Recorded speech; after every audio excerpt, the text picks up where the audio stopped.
తాకట్లో ఉన్న మీ బంగారాన్ని విడిపించి ఆ రోజు ఆన్లైన్ రేటుకి కొంటాం. Sharma gold company. నమస్కారం, సుమన్ టీవీకి స్వాగతం. ఈ రోజు మనతో పాటు ఉన్నారు ప్రముఖ జ్యోతిష్యులు, జ్యోతిష్య రత్న, జ్యోతిష్య చక్ర వైభవ నిపుణులు డాక్టర్ రాళ్లపల్లి రవికుమార్ గారు.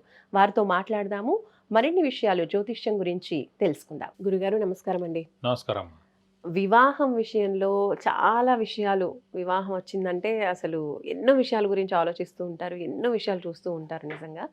అలాంటప్పుడు ఏ స్థానాలు వివాహం గురించి మాట్లాడుకున్నప్పుడు ఏ స్థానాల్ని ముఖ్యంగా చూడాలి అంటారు? సాధారణ వివాహం అనగానే మనం సప్తమ స్థానాన్ని చూడాలి. సప్తమ స్థానం అంటే కనుక భర్త లేదా భార్య ముఖ్యంగా. అలాగే సప్తమం కూడా ఎందుకు ఇంపార్టెంట్ అంటే మనం చిన్నప్పుడు స్కూల్ చదువుకుంటున్నాం, మనకి ఆపోజిట్ ఒకళ్ళే వ్యక్తులు ఉంటారన్నమాట. అది సప్తమ స్థానం. చిన్నప్పుడు స్కూల్లో చదువుకున్నప్పుడు మనకు ఆపోజిట్ ఎవరు ఉంటారు? మనకు చెప్పే లెక్చరరు, టీచరు అలా ఉంటారు. ఆ వ్యక్తే ఇంపార్టెంట్. సో మన టీచర్తో బాగున్నాం అనుకోండి, మన వైఫ్తో కూడా బాగున్నట్టు. మన ఇమీడియట్ బాస్తో బాగున్నాం అనుకోండి, ఉద్యోగంలో ఎవరు ఇమీడియట్ బాస్. ఇప్పుడు మనం స్కూల్లో ఉన్నప్పుడు ప్రిన్సిపల్ని కలవం, ప్రిన్సిపల్ మన క్లాస్కి రాడు. కరెక్ట్, టీచర్ని కలుస్తాం. ఇమీడియట్ బాస్ వేరు, మెయిన్ బాస్ వేరు. అలాగే ఇమీడియట్ బాస్ అంటే నవగ్రహాలు, మెయిన్ బాస్ అంటే దేవుడు. సో స్కూల్ టైంలో ఏమో మనకి చెప్పే టీచర్లు మన మెయిన్. అలాగే ఉద్యోగం విషయంలో వచ్చేప్పటికి మనకి ఇమీడియట్ బాసే మెయిన్. ఎందుకంటే మనం లీవ్ పెట్టినా, పర్మిషన్ తీసుకున్నా, ప్రతిరోజు నమస్తే పెట్టినా, మన బాధలు చెప్పినా, అతను మనకి వర్క్ చెప్పినా, మన పక్కనే కూర్చున్నా, ఇవన్నీ కూడా. అలాగే సప్తమ స్థానమే ఇదంతా అనమాట. సప్తమ స్థానం అంటే మన టీచరు, మన ఇమీడియట్ బాస్, మెయిన్గా మన వైఫ్. అలాగే బిజినెస్ చేసేవాడైతే కనుక business partner. So business partner choose చేసుకుంటారు చూడండి. సప్తమ స్థానం బాగుంటే బిజినెస్ పార్ట్నరు బాగుంటాడు, వైఫ్ బాగుంటుంది. అలాగే మనకి చెప్పిన గురువులు బెస్ట్ వాళ్ళు. అంటే గురువులు ఎప్పుడూ బెస్టే, మనం దాన్ని ఎంత తీసుకున్నా అనేది ఇంపార్టెంట్. మనకి ఆ సప్తమం బాగాలేదు కాబట్టి మనం సరిగ్గా తీసుకోలేము, వెనకబడిపోయాం. తర్వాత ఎన్నో ఎదురు దెబ్బలు తగిలిన తర్వాత జీవితంలో సక్సెస్ అయి ఉండొచ్చు, ఆ పార్ట్ మటుకు పోయింది. మళ్ళీ మనం వెళ్ళి స్కూల్లో చదువుకోలేం, మళ్ళీ ఆయన మన్నల్ని పొందలేకపోయాం, మిస్ అయిపోతాం. ఇవన్నీ జరుగుతాయి అన్నమాట. కాబట్టి మెయిన్గా సప్తమ స్థానం చాలా బాగుండాలి. ఎందుకంటే కొంతమంది చూడండి యారగెంట్గా ఉంటారు, బిహేవియర్. అవును, యారగెంట్గా మాట, ఫేసు, చూపు అన్నీ యారగెన్సీతో ఉంటుంది అన్నమాట. సో సప్తమ స్థానం బాగాలేదు. ఎందుకని ఎక్కువ మంది శత్రువులు అయిపోతారు, మాటతో ఎక్కువ శత్రువులు అయిపోతారు, చేష్టలతో ఎక్కువ శత్రువులు అయిపోతారు, మన చూపుతో, మన నడవడికతో, మనం చెప్పే హావభావాలతో అవతల వాళ్ళు శత్రువులు అయిపోతారు. చాలా దూరం అయిపోతారు అన్నమాట. అది ఇంట్లో వాళ్ళైనా, చుట్టాలైనా. భార్యకైతే తప్పదండి పెళ్లి చేసుకున్నందుకు, వేరే వాళ్ళకి ఎందుకు ఉంటుంది? ఫ్రెండ్స్ కానీ, చుట్టాలు కానీ, పిల్లలకి తప్ప మిగతా వాళ్ళందరూ కూడా దూరం పెట్టేస్తారు, తక్కువగా మాట్లాడతారు. మిత్రులు శత్రువులుగా మారతారంటే ఇదే అనమాట. వచ్చే మంచి ఆపర్చునిటీస్ కూడా పోతాయి ఆటోమేటిక్గా. మీరు ఎరగేస్తే ఎప్పుడైతే మాట్లాడారో అవతల వాడు లౌక్యంగా మనసులో పెట్టుకుంటాడు, టైం వచ్చినప్పుడు వేరే వాడికి అవకాశం ఇస్తాడు. అది ఎప్పుడు కూడా ఎంత ఎత్తు ఎదిగినా కూడా ఒదిగి ఉండాలన్నమాట. సో సప్తమ స్థానం అంత ఇంపార్టెంట్.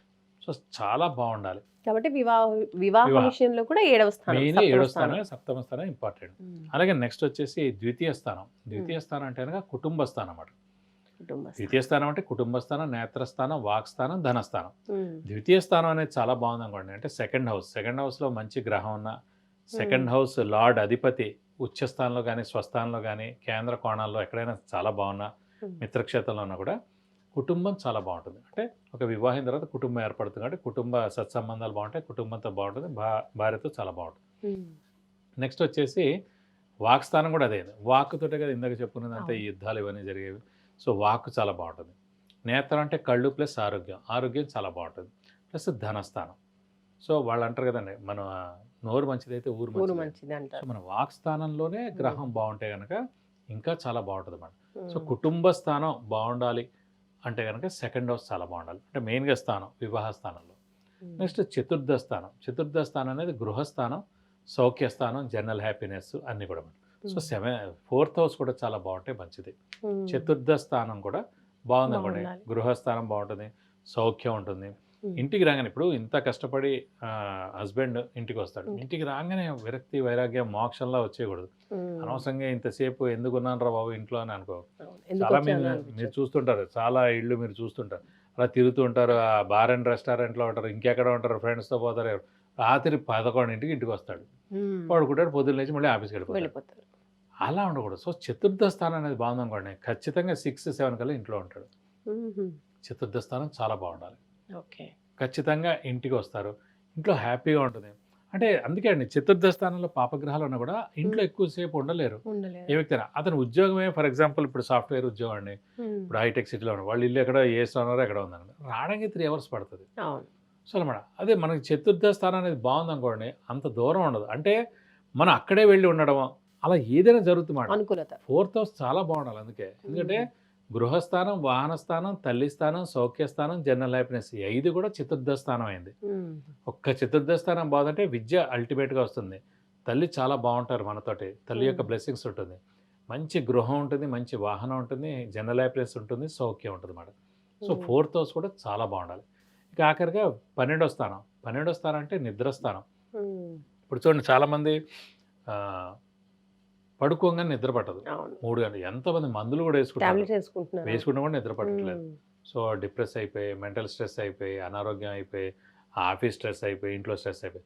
సో 12వ స్థానం అనేది అంటే నిద్ర స్థానం. సో 12వ స్థానం కూడా చాలా బాగుండాలన్నమాట. అందుకే పడుకోగానే 2 నిమిషాల్లో నిద్ర పట్టిన వాళ్ళని అదృష్టవంతులు అంటూ ఉంటారు. మిగతా అన్ని లేకపోయినా కూడా అది ఒక్కటి ఉంటే చాలేదు. కరెక్ట్.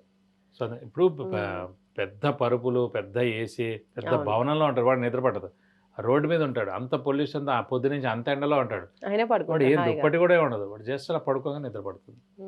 కాబట్టి నిద్రనే చాలా ఇవ్వండి. ఎందుకంటే రూల్ అనేది 2 days అంటే 48 hours నిద్ర పట్టకపోతే మనిషి చచ్చిపోతాడండి. ఇది మెయిన్గా. సో 48 hours కనుక నిద్రపోకపోతే ఏ వ్యక్తి అయినా చనిపోతారు అన్నమాట. సో నిద్ర అంత ఇంపార్టెంట్ లైఫ్కి. కాబట్టి ఆ 12th house కూడా చాలా ఇంపార్టెంట్ అండి.